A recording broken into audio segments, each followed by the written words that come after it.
কি রে, আজ জামাই ষষ্ঠী, তুই এখনো বাড়িতে এখন যাসনি? কখন যাবি তুই? কি আর বলবো ভাই, কষ্টের কথা।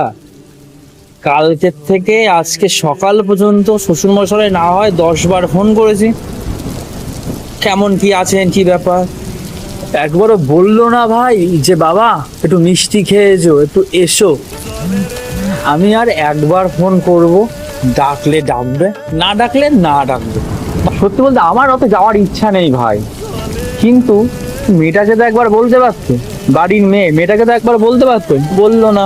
দেখ ভাই, তোকে ভাই ব্রাদার ভাবি একটা উপদেশ দি, বল কি? জীবনে যখনই বিয়ে করিস তা ভালো শ্বশুর বাড়ি দেখে করবি ভাই, এটা রিকোয়েস্ট তোর কাছে, নাহলে আচ্ছা, তোর কথাটা মাথায় রাখবো রে ভাই। এত দুঃখ পাস না, এত দুঃখ পাস না, দুঃখ পাস না, দুঃখ পাস না না ভাই, দুঃখ কিসের, কোনো দুঃখ নেই, ঠিক আছে।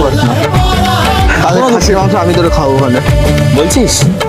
খাবো খাসির মাংস।